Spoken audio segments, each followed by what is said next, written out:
balcony that overlooks the back garden. I haven't used it since Laura.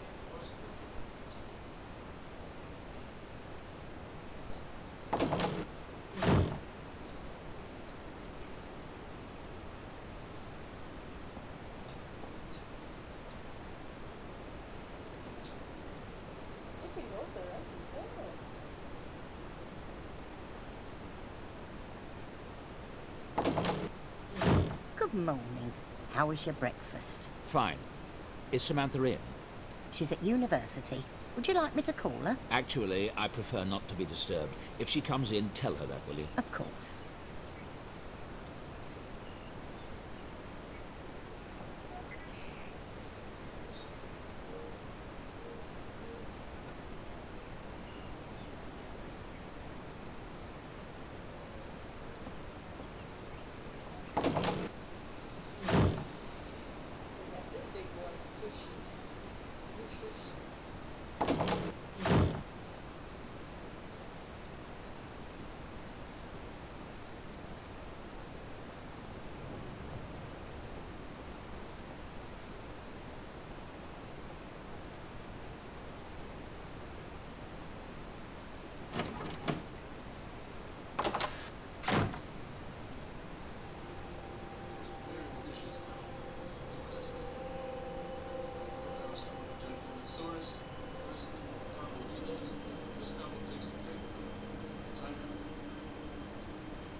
What is it, Laura?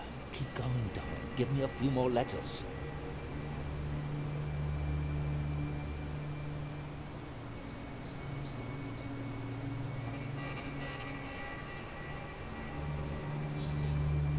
There's been a presence in the house. There's been a presence in the house.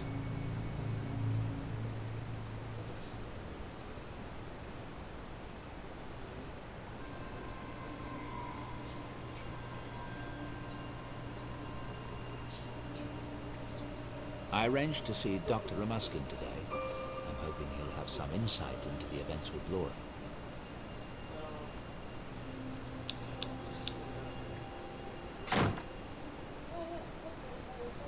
Dr. Stiles, it's very good to meet you. Sorry to disturb you. It's an honor.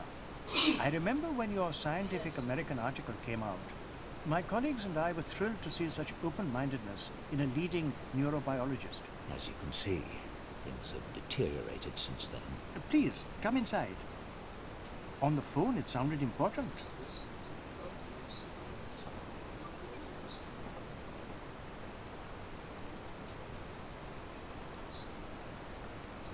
One thing you learn as a neurobiologist is that reality is subjective, like the story of the blind man and the elephant. One of my patients had a brain tumor and became convinced his wife was an alien in disguise.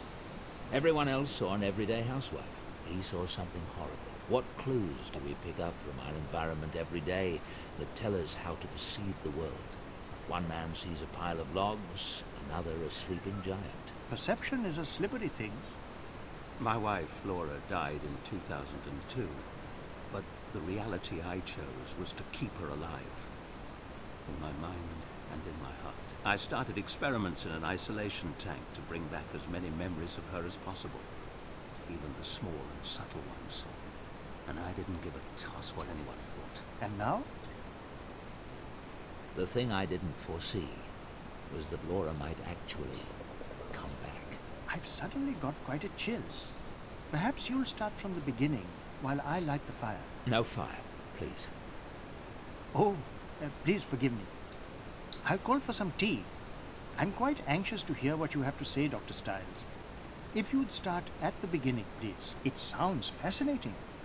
I've never performed any experiments with an isolation tank myself, but they may well concentrate certain energies. I'd be happy to help in any way I can. And I'd be very interested in your theories on the phenomenon, as a neurobiologist, if you'd be so kind. Is there any connection between psi activity and heat or fire? Yes. Telekinesis in particular is very elemental.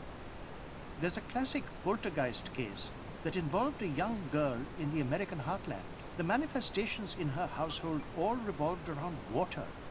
Water running down the walls of the house, seeping out of the wallpaper and welling up from the floors. Another classic telekinesis phenomenon is raining stones.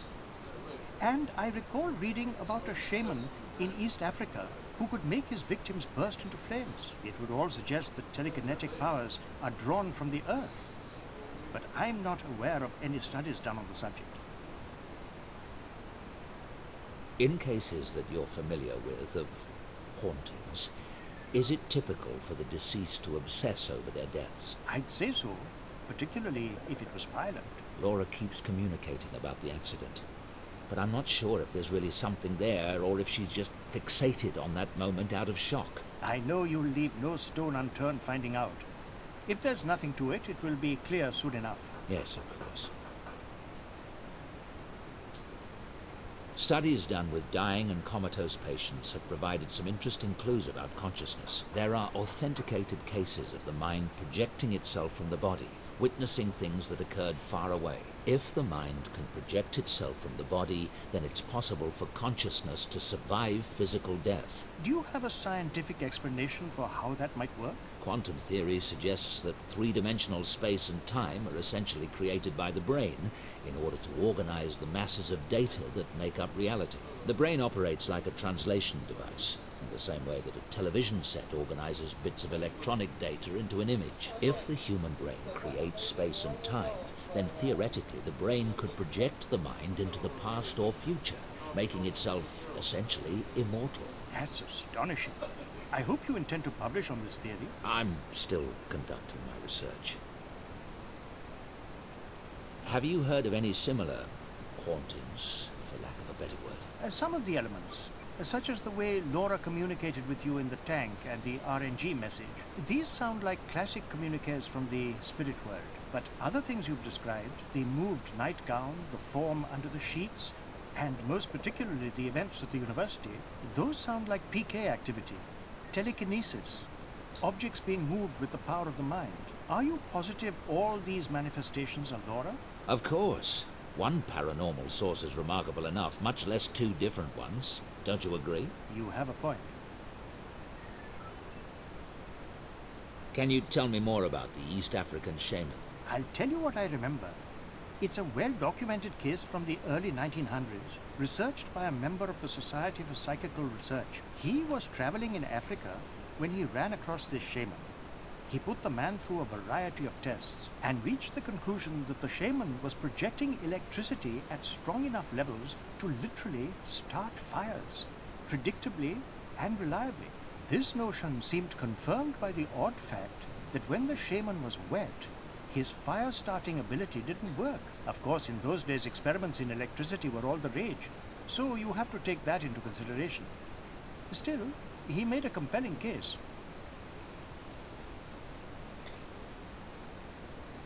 I'm wondering if the events on campus aren't some kind of psychic residue from Laura's attempts to come through.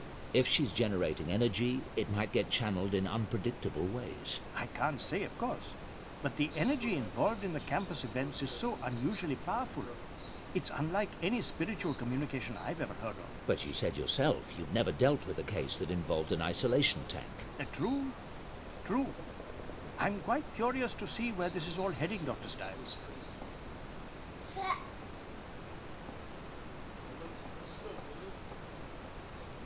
Thank you for your expertise, Doctor. There's one more thing. I was hoping you could give me some advice on how I might help Laura. Help her come through.